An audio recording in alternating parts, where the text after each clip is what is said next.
Pets in Need does a bunch of things, and I'm very proud of that fact. One of the first things we do is we rescue animals, right? We rescue animals from the local Bay Area and even from the Central Valley, and we fix them up medically and behaviorally and get them ready to go for adoption. Another thing that we do is community veterinary care. So we do spay-neuter services, we do a community veterinary clinic, we do a weekly low-cost vaccine clinic, and then we do an annual pet care assistance day. We also do a pet pantry, which is kind of like a food closet for pets. So for folks that maybe need a little help with their dog or cat food for the month, we'll help them out as well. And these are all just programs to try to keep pets in the homes that they already have.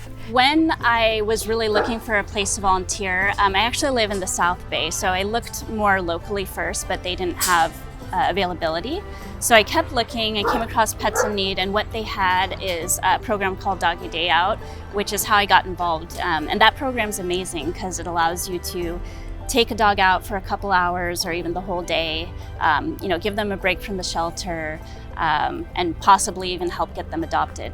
We do a lot of preventative medicine here, so when we take animals in, we just give them a really quick exam, just make sure everything looks okay, their skin, their teeth, if they have any wounds anywhere, what their stress levels look like in case we need to start medication or anything like that. We have 2 locations, and one of them is what's called a municipal contract, meaning that we have to take in animals that are strays or owner surrenders. That means that we can't say no. Even if we're full, we can't say no. We have to take these animals in and find a place for them to go. This area that we're in here in Redwood City is what's called a rescue, meaning that we don't have to take animals in. We bring them in from like the Central Valley or from San Jose. We bring them in from other shelters that are too full, and we bring them in here and we put them up for adoption. So we have both the municipal animal sheltering side of things and the animal rescue side of things in one organization. Our main focus is low income, just because having a pet is expensive. Going to the vet, obviously it's super expensive. We try and ease that burden a little bit. And we also try to support statewide. We took in a lot of dogs from the Los Angeles wildfires. I think we took in about 15 dogs and 30 cats, if I remember correctly, and that was a huge production. There was dogs on planes coming up here, all shelters kind of went to the airport just for waiting for pets. First and foremost, this is a rescue-based organization. It's to advance the no-kill legacy that started when this organization was founded. So no-kill is actually defined, because we had to define it as a sheltering community, is defined at anybody who has what's called a live release rate of over 90%. And a live release rate means the animals that are coming in, how many of them leave either through adoption or returning to the owner or going to a rescue. Our live release rate is at 97%, so we're well above the no-kill threshold, but basically what that says is that we are dedicated to making sure that the animals that come in here get to leave here and go on to forever homes. The main focus is trying to save as many animals as we can from high kill shelters, so animals that have to euthanize for space, pretty much perfectly healthy animals that otherwise would get adopted. We pull from a lot of shelters in the Central Valley that have a lot of overcrowding, pull them in and get them adopted out. I really love working with the people that work here. I mean, a lot of people even volunteer their time to come here and help out, which to me is amazing. It speaks volumes about how much they care.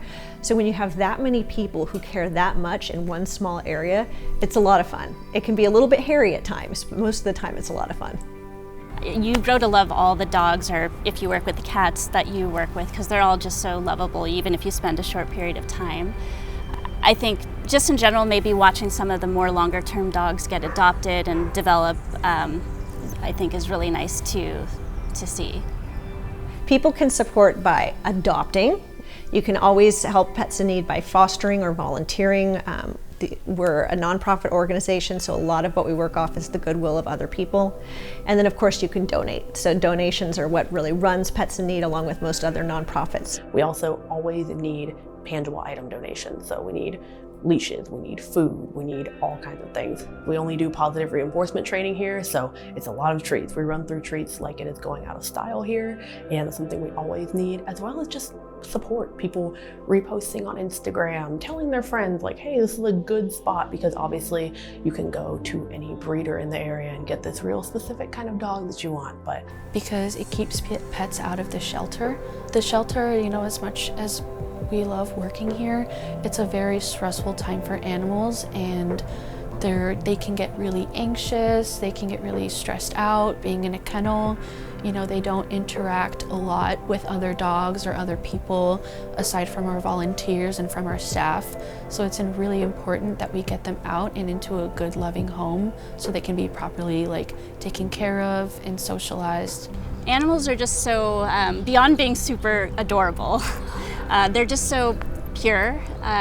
Even ones that are considered challenging or that have behavioral issues or that were listed as problematic maybe in a previous setting, a lot of times they just need patience and to be understood. And the joy that I see from the animals and just the way they each show love in their own way, just like humans show their personalities in different ways, is really nice. I think what Pets in Need does is important because it really comes down to the people, right? It's really about helping people. And one of the favorite things that I've heard was that people like to have animals because we like to have something that we can love. We like to be able to express our love. And animals give us that opportunity. And for a lot of folks, it may be the only opportunity they have to express love and to receive love. When you help people with these connections, be it through adoption or through keeping the pet in the home, you help keep the families together.